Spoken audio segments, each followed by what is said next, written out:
Okay, my name is Chuck Liddell. I don't have to look to see what the date is because today is my 76th birthday. May 24th, 1947 was when I was born. It is now May 24th, 2023. So what I'm going to be doing for my birthday, or for this lecture this time, is to talk about some of the things that I remember that we no longer have here on the island. I brought my great friend Mitch Hammond that I've known since either 60 or 61, depending on whose story you want to use. And he came over since the 50s.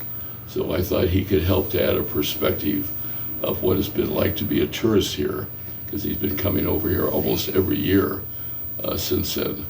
So that's basically the purpose of this. So I'm going to start off with something you might find very interesting. This library means an awful lot to me because in this library is where I was born on May 24th, 1947 at 3:55 a.m., which is now the library, the courthouse, and the sheriff's department, was the home of Joseph Banning. He was one of the owners, the Banning brothers, before Mr. Wrigley purchased the island in 1919 for about $3 billion. The original hospital is right above or right next to the liquor store. Abe's Liquor Store, thank you. That two-story building. The hospital used to be upstairs, and that was the hospital from 1914 to 1923. Then when Mr. Wrigley purchased the island in 1919, this was the home of Judge Joseph Banning on this whole property. So they converted this into a hospital in 1923, where it stayed until 1958. They tore it down for 2 years. Anybody that was born on the island had to be born over at the clinic, which was right across the way now, which is the Human Resources for the Island Company. And then in 1960, they built the present hospital. So pretty soon, I think in the next 5 years, they have to build another hospital. So we will have our fourth hospital. The thing that I've been thinking about that I find kind of humorous, because I know people are going to probably ask, what do they do before golf carts? Okay, you're going to find this very strange. The stables, the horse stables, used to be right across from the school. Over on the left, they tore it down with the idea they were going to expand the golf course, which they never did. But anyway, you would go up there and they would give you a pony cart. It was a wicker basket pulled by a pony. What year was this? This somewhere back around to the 30s. Okay. Probably even before, but this is what I remember, of course, in the 40s and 50s. So before they had golf carts, you would sit in a wicker basket that would hold about 4 or 5 people. I have pictures of it somewhere. I have to go through it. The pony knew the route. It took about an hour. So all you had to do was just sit in this wicker basket. I want to do that right now. Oh, it would be, well, we don't have any horses. Doesn't it? Yeah. We don't have any horses. So the horse would go down, would take the Wrigley Road down, go by the Wrigley Mansion, go down to Pebbly Beach, and then come back. Now, the fun part was, as I said, the horse knew the route, so you didn't have to do anything. You just sat there and looked at the view. If you wanted to take a picture, you pulled back on the reins. The pony would stop. You would take your pictures, let loose of the rein, and then the pony would. That is awesome. That was our pre-golf cart. Is that documented anywhere, like in a book? Or is it just in your memory? None of this is documented on anything, which is why we're doing Yes, these it's tapes. Documented now. Okay, I am working on my history now, so eventually, hopefully before I die, it will be documented, but if not, Hello, come on in, guys. Welcome. Oh, hi, you made it. Have a seat. There's Grab a seat. over there. And yeah, come around. These are my two, I call them my grandsons. These are missionaries from the LDS Church. Hey guys, how's it going? So Good to thank see you, very gentlemen. much for coming. So I'll just make it very quick. In this building is where I was born. But we used to have, before golf carts, we used to have pony carts of a horse pulling you in a wicker basket around town. So that's as far as I got so far. Downhill from there. Of course, the thing that and this is part of the thing that Mitch and I were part of, how we met was they used to have what we would call acting bars across from the island threads. In that area in the sand, they had a low pull-up bar, a high pull-up bar, they had a low parallel bar, and then they have high parallel bars. So it was back in the 1930s, they put them there. They moved them all from there up to the school, so those ones they have at the school now were there. So that's how people would go there and work out, really pull-ups, Oh, I got you. yeah, or sit-ups. We met because he was doing a cherry drop, which you hold your head. You did a cherry Yeah, drop. I do. You flew over backwards, and that's how we met. Because when I wasn't diving for coins, I would sit there and wait when somebody would do the backflip or something, and if I saw money falling out of their pants, I would wait for them to leave, and then, okay, I wasn't a nice kid. What a scoundrel! Okay. Sorry. Tried to steal my money. But then I put my hand underneath where the money was. Unfortunately, Mitch had realized that he had lost the money, so he came back while I was reaching for his money. Yes. Do that again. Do it again. It was Chuck, get away from my money. Yep. And that literally is how we met, by our hands touching. touching Very, the very sand. funny. Of course, and I want Mitch to talk about his perspective. Probably the most unusual thing that we did as kids is go for the coins. Now, where the steamer pier is where the Blue Water restaurant is now. It went out about twice as long as the Green Pier. Pleasure pier. It kept expanding. Excuse me. The pier was put there in 1889, but every time they got a larger boat, they had to keep expanding it, so it got pretty long. So a couple of things would happen. The steamer would leave on the mainland at 9:30 every morning from Wilmington. As it was coming into town, the speedboats would go out, and I'm sure you have that in some of the books. They had these speedboats that would go out with sirens wailing and would circle. This was a way to greet the boat as it was coming in.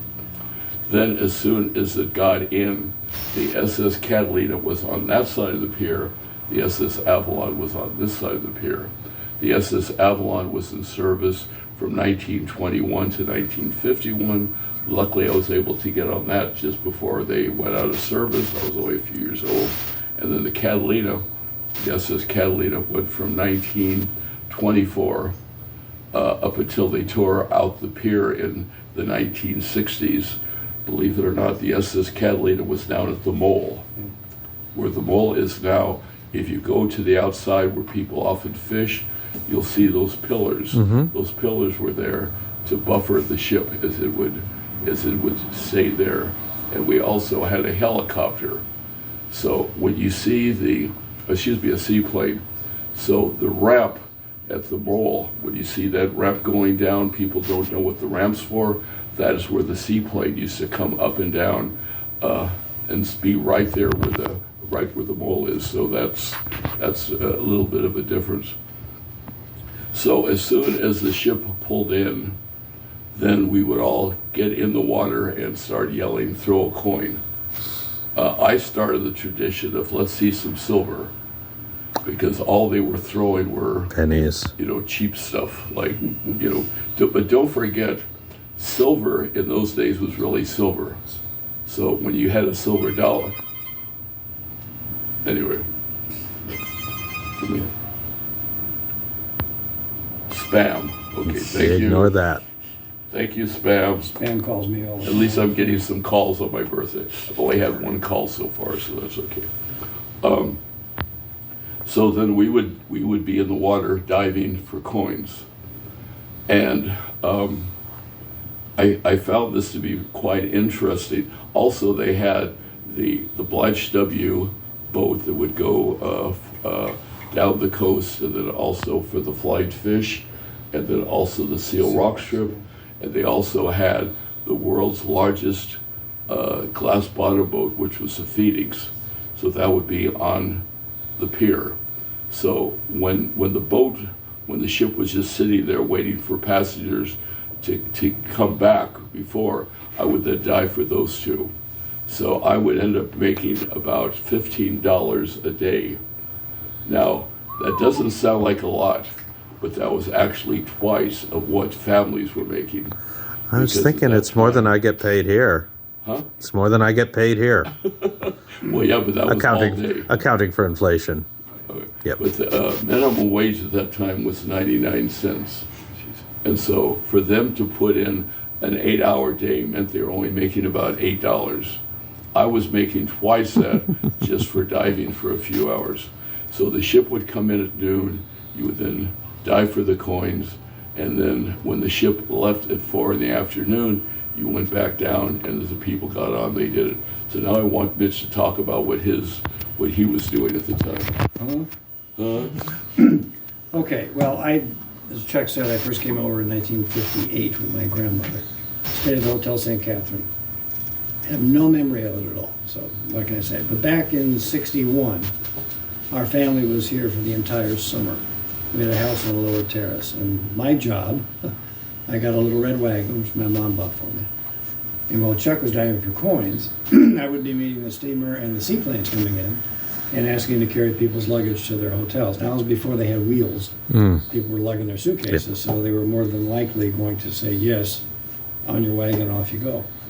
And that I knew where the hotels were. So I would, after the steamship was in, then I'd have lunch, and then as people were going back, I would carry the luggage back to the boat. The nice thing about it is I could set my own hours. I had my own 401k. I had to get insurance, but it was very lucrative for me because I made $110 in tips that summer. $110 for 3 months. In today's dollars, that's close to $800. $750, $800, something like that. So my parents loved it because I never had to ask them for money for a cheeseburger or something. I was on my own. So Chuck was doing his thing and I was doing mine. And then at the after Labor Day, I guess it was, we sold the wagon and went home, and that was that. So that was my summer. My sister worked at the J Pagoda. My mom and dad worked at Okay, the let's stop. The J Pagoda is now where the trailhead is. Good. Could I ask one of you guys just to hold this and point it at Chuck and the gentleman? We're taping this for our archive. So just, there's a customer up front, so Chuck and the gentleman. Keep going, guys. Oh, where was I? Oh, the J Pagoda, they just let them know where the J Pagoda was. Where the trailhead now is, Conservancy, that's where the J Pagoda was. And my sister was the social hostess or, greeter or whatever it was. And mom and dad worked at the sightseeing ticket office. And my grandmother just sat on the beach all day. So she was the lucky one. So we had a good time. It was a fun summer. It was the longest I've stayed here. Mostly I'm here for a week or two, and that's it. So that was my summer. Chuck was diving for coins. I was getting suitcases. Chuck, take it away. Okay. He was really smart, and I wasn't. The reason he made so much money is because I guess he and I never collaborated on how to do it. He never asked for money. They just gave him good tips. Just tips. Yeah. Right. I asked for money. 25 cents a bag. I did horrible because they would never give me a tip on top of the 25 cents. I was going up Marilla. I was going up Whitley. I was going up all these horrible streets, pulling their bags for a lousy 25 cents a bag. And I finally asked Mitch, I said, how come you're doing so well? I said, how much are you charging? He said, I don't. They give me good tips. I said, I'm charging and I get 25 cents, and then they take advantage of this little kid and have me going way up the... I was only stiffed twice. Twice did somebody not tip me. Now at 13, you don't say anything. Today it's like, hey, come on, give us that. They'll slap 'em around. But back then it was like, okay. I was Thank fine. you, sir. Still, $110 in 3 months. No complaints. Now, in the early days, we had a bird park. If you go up the canyon, you'll see it says bird park. It's now the Pie Play, the preschool. They have their school up there. That structure was the original casino before they built the present one. So in 1928, they took the frame, moved it up the canyon, took all the wood off the side, the shingles off the top, covered it in chicken wire, and it became the world's largest the largest bird cage in the world. Then they built the present casino. So the reason I mention this is because when we were little kids, the bird park was free. So we would ride our bicycles up to the bird park. We had already have our lunches already in our little paper bag. We'd go in there and visit the birds. Then we would then ride our bikes up to the Wrigley Memorial. Mr. Wrigley had already been removed in 1948. So his body wasn't there anymore, but you couldn't get inside there. The big copper door had been closed basically permanently. Well, we rotten kids knew how to get around there. So there's a place on the right that was open, so we would shinny ourselves, like I could ever shinny now, shinny myself into the where you can now go in, but you could go in there. So we would have our lunch. We would go up to the very top and sit there and eat our lunch with that beautiful view. Then we would leave, and then we would go down the flood channel over on the other side. We would just let our bikes just coast down. So that's how we would spend many of our afternoons between the boats.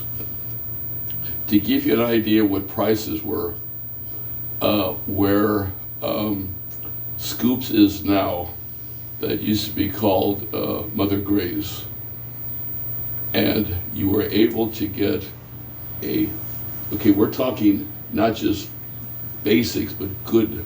A hot dog was 15 cents. A bag of fries, and I mean a bag of fries, they just filled a paper bag, 15 cents. A very good hamburger was 25 cents. A cheeseburger went all the way up to 35 cents. So the hardest trouble I had was to spend the money that I was making, because it was, I had no expenses. Now, Dad would pay me a, what do you call it when they would give you money for doing chores? An allowance? Allowance, thank you. It's been so long ago.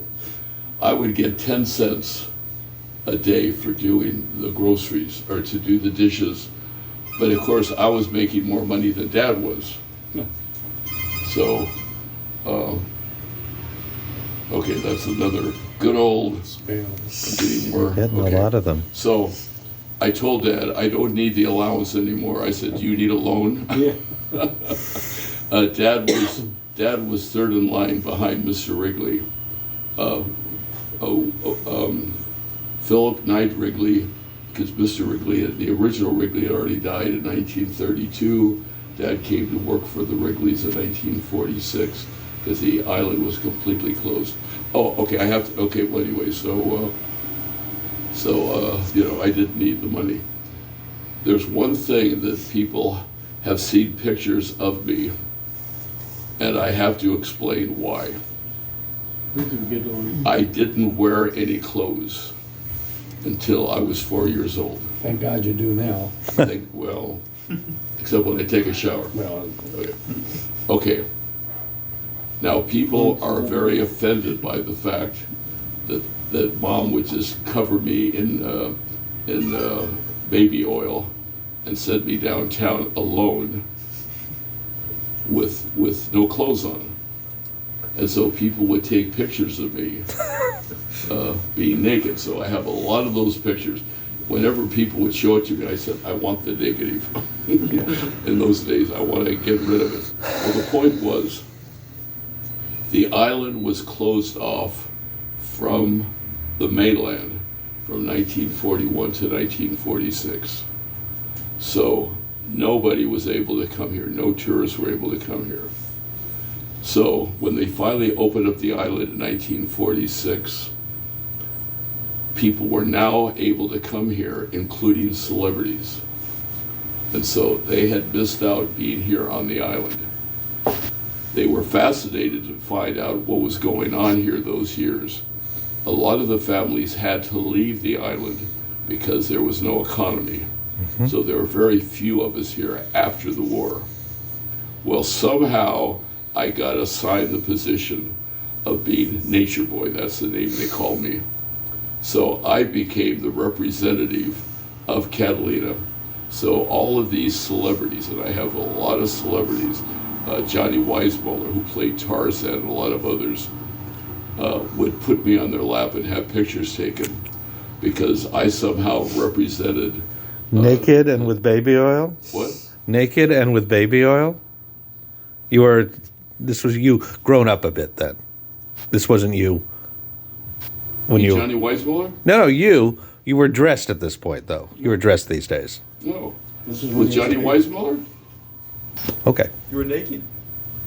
Okay, I'll explain why okay, you know who Johnny Weissmuller was? Yes. He's the famous Tarzan. Mm-hmm. He's the one that developed okay. He had been married, he lives here on the island, and he had been married to Lupe Valdez, a famous Mexican actress, and they were divorced. So they used to have the Bobby Jones golf tournaments up at the golf course. And that's when Mickey Rooney would show up and a lot of other celebrities would show up to play golf. Well, I went up there with Mom, naked, and Johnny Weissmuller was trying to get women. Okay. So he would come over to my mother and said, Betty, do you mind if I borrow Nature Boy? And so she said, okay. So what he did is he took off his shirt, put me on his shoulders, and walked me through the crowd of the fans and participants in the thing. Okay. Now Johnny Weissmuller was about 6'5". Okay. And believe it or not, I was cute in those days. I had very curly black hair. And of course a gray tan because I never wore any clothes. So he would come over and said, Betty, do you mind if I borrow Champ or Nature Boy? And Mom said, sure, why not?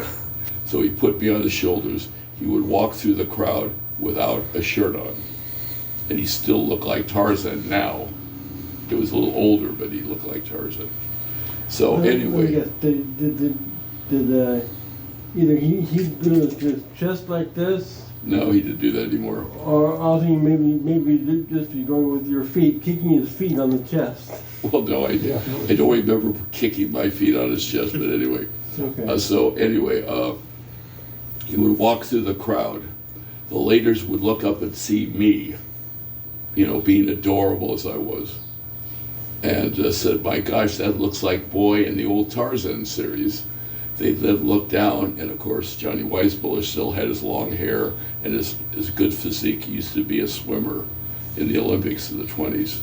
And so they said, my gosh, that's Tarzan, that's Johnny Weissmuller.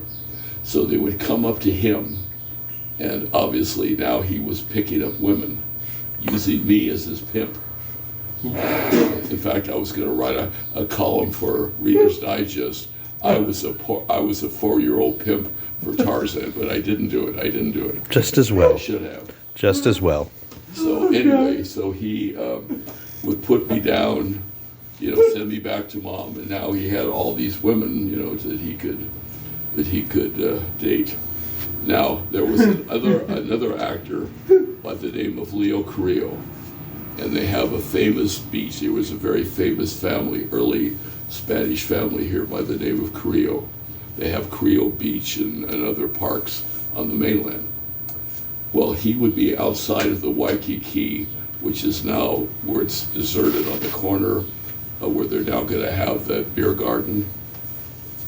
So he would see me, and all I remember is doing this every night on my own with no clothes on, of going up to him, and he would put me on his lap. And as the women went in and out of the bar, they would see this cute little kid sitting on his lap. So it was like using a chick magnet. So anyway, so he. What happened with you? I've been very sick. I've been very sick. Ooh. So anyway, oh, my sister's calling me. That's okay. You have to leave now? Mm-hmm. Okay. We're going to see each other. Would you get the mail? Yeah. We got you a present. Oh, thank you. Happy. Okay, thank you. Okay, thanks for coming. We'll see you guys tonight, right? What's that? We'll see you tonight. Mm-hmm. Yeah, okay. I guess take care. See you tonight. See you guys. Bye. Bye, gentlemen.